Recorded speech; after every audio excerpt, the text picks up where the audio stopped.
The desert near Sirte shakes under the roar of a 75-vehicle convoy. Muammar Gaddafi, once Libya's unchallenged ruler, is inside one of them, fleeing the wreckage of his reign. After 42 years in power, he's now reduced to a fugitive, surrounded by loyalists and fear.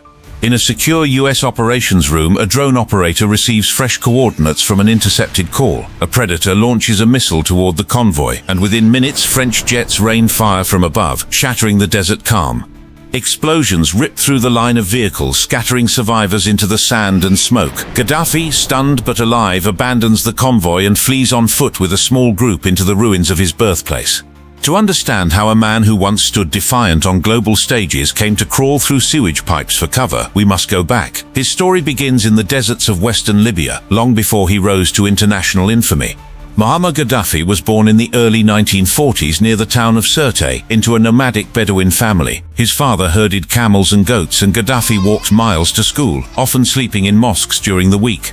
He was captivated by Egypt's President Gamal Abdel Nasser and the dream of Arab nationalism. At a young age, he embraced the belief that the army, not the ballot, was the key to political power. In 1964, while training at the military academy, Gaddafi founded the Free Officers Movement, inspired by Egypt's own military revolution. They operated in secrecy, waiting for the right moment to strike. Their chance came on September 1, 1969, when King Idris was abroad for medical treatment. Gaddafi and his allies swiftly took control of airbases, media stations, and government buildings, facing almost no resistance. The monarchy fell overnight, and Gaddafi, just 27, became the de facto head of the new Libyan Arab Republic. He promised freedom, equality, and independence from Western influence, drawing hope from the population. In his early years, he invested in schools, hospitals, and infrastructure. Using Libya's oil wealth, education and healthcare became free, and the country's development gained global attention. But Gaddafi soon turned inward, consolidating all power into his hands and silencing critics. His regime became known for fear and surveillance, not freedom or fairness. Political opponents vanished, some killed, others tortured, while secret police kept the public silent. Gaddafi's dream of a just society morphed into a state controlled by paranoia and brutality. His foreign policy confused both allies and enemies. He funded rebel groups abroad, made enemies across continents, and became a wildcard on the world stage. His eccentric behavior, like erecting tents on foreign lawns, made headlines and mockery in equal measure. Libya became a land of contradictions, where free housing coexisted with state terror. The leader who promised dignity had become a ruler no one could trust. With the throne secured, Gaddafi abandoned traditional governance and created his own hybrid ideology, fusing socialism, tribalism, and Islam into what he called the Third Universal Theory. He ruled not through parliament or constitution, but through his manifesto, the Green Book, which declared democracy obsolete. He claimed Libya was ruled by the people through local councils, but in reality every decision funneled back to him. Over time, criticism became a crime, and loyalty was demanded, not earned. He made grand promises of equality and justice, yet opposition leaders were arrested, exiled, or executed. Public hangings were televised to send a message: dissent would not be tolerated. Ordinary Libyans whispered in private and feared their own children might report them to state security. Trust dissolved in communities where informants blended into daily life. Outside Libya, Gaddafi financed militias, separatist movements, and insurgencies, hoping to export revolution and disrupt Western dominance. From Africa to Europe, his name appeared behind civil wars, bombings, and political interference. In 1986, after a Berlin nightclub bombing was linked to Libyan agents, US President Ronald Reagan ordered airstrikes on Gaddafi's compound in Tripoli. Gaddafi survived the attack, but it marked the start of a long international isolation. Then came the Lockerbie bombing in 1988, when a Pan Am flight exploded over Scotland, killing 270 people. Libyan operatives were blamed, and global condemnation intensified. Sanctions crippled Libya's economy throughout the 1990s, and Gaddafi's global reputation became toxic, but he remained defiant, retreating deeper into his vision of Libya as a fortress of resistance. At home, his image was cultivated through murals, monuments, and carefully staged appearances. Abroad, he became a strange spectacle, pitching tents on international visits, delivering rambling speeches at the UN, and calling himself King of Kings of Africa. Despite the theatrics, he remained dangerous. Libyan prisons were packed, and torture chambers ran quietly behind guarded walls. Entire families disappeared into the system without explanation or return. Yet in 2003, Gaddafi shocked the world by agreeing to dismantle his weapons of mass destruction program. Hoping to lift sanctions, he opened diplomatic doors and hosted world leaders including Tony Blair and Nicolas Sarkozy. But the thaw was shallow. Beneath the handshakes and oil deals, resentment simmered among Libyans tired of economic hardship and human rights abuses. When the Arab Spring swept across the region in 2011, that anger erupted into the streets of Benghazi. Protests calling for reform quickly turned into full rebellion, and government forces responded with bullets and bloodshed. As the uprising spread, cities fell one by one, and Gaddafi appeared on state TV vowing vengeance.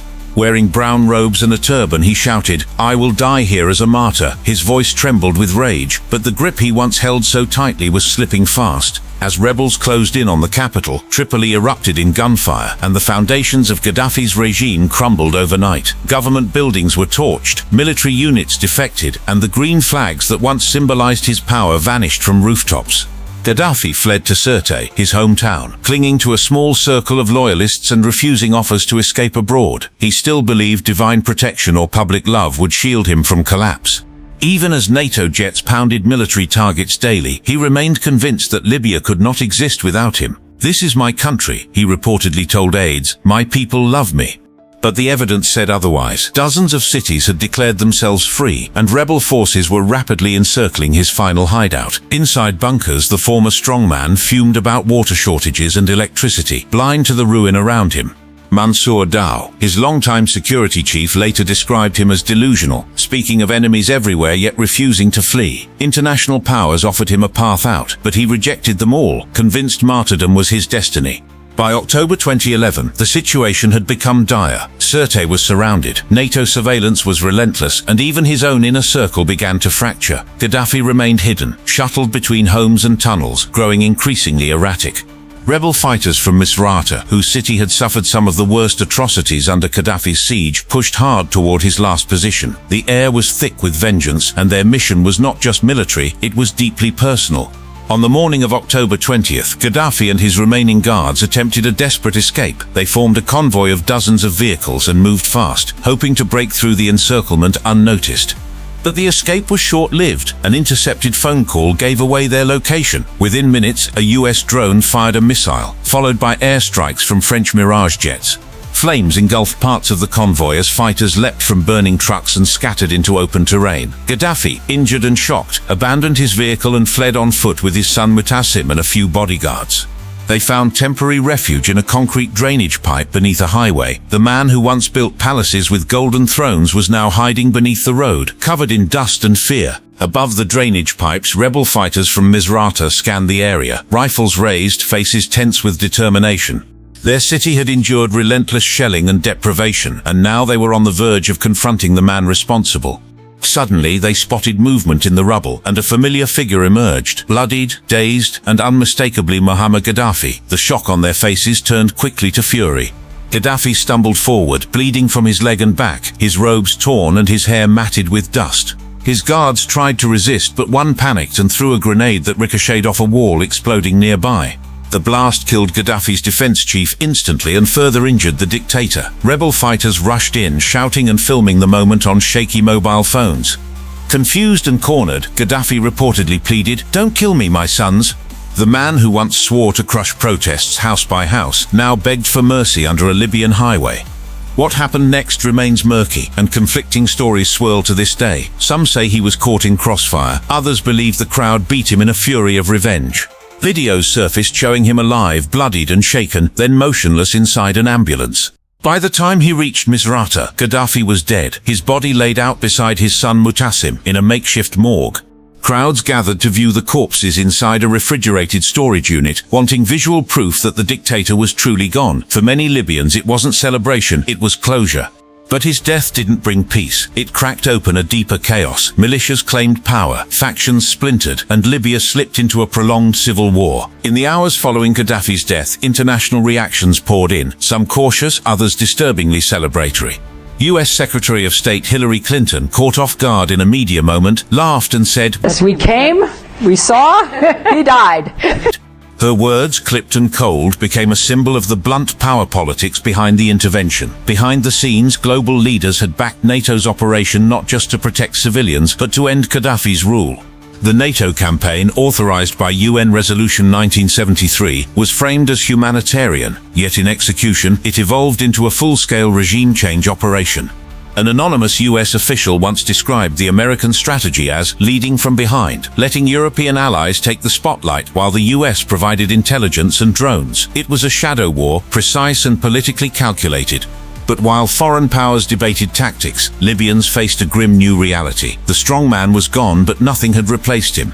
Tribal rivalries and power vacuums tore through the fragile post-Gaddafi landscape. Weapons flooded the streets, and militias armed with vengeance took over entire cities. By the end of 2011, hopes for democratic reform had been overwhelmed by chaos. The dream of unity gave way to division, violence, and foreign interference. In hindsight, some began to question whether the way Gaddafi fell had only guaranteed instability. His warning, "After me the flood," no longer sounded like arrogance but prophecy. Libya fractured into east and west. Militias became governments and foreign nations backed rival warlords. The revolution had won the battle but lost the future. Muammar Gaddafi ruled with spectacle and terror, believing his vision alone could shape Libya's destiny. In the end, his fall was as violent and chaotic as the rule he had enforced. He left behind no successor, no functioning institutions, and no roadmap for peace. What followed was not transition, it was collapse. For some, Gaddafi's death brought closure. For others, it unleashed deeper suffering. Families who once feared his police state now feared street militias and foreign airstrikes. Gaddafi was no stranger to brutality. His regime killed thousands and erased dissent with ruthless efficiency. Yet the void his death created made even former enemies nostalgic for stability. Libya today remains fractured, its cities scarred by civil war, its future uncertain. Generations now grow up knowing only warlords and whispers of a time before. Gaddafi once boasted, "After me the flood," as if to warn the world of the storm his absence would bring. In many ways, that storm continues to rage. His rise was swift, his reign theatrical, and his downfall both cinematic and savage. But his story is more than a single man. It's a mirror reflecting the dangers of unchecked power. This is the legacy of Gaddafi, not just the cruelty of his rule, but the destruction born from his absence. Libya, a nation rich in oil and history, still searches for peace in the rubble of revolution. If you found this story gripping, make sure to hit that like button and subscribe for more real-life documentaries just like this. Turn on notifications so you never miss an untold story that changed the world. Let us know in the comments, was Libya's future doomed by Gaddafi's rule, or by how it ended?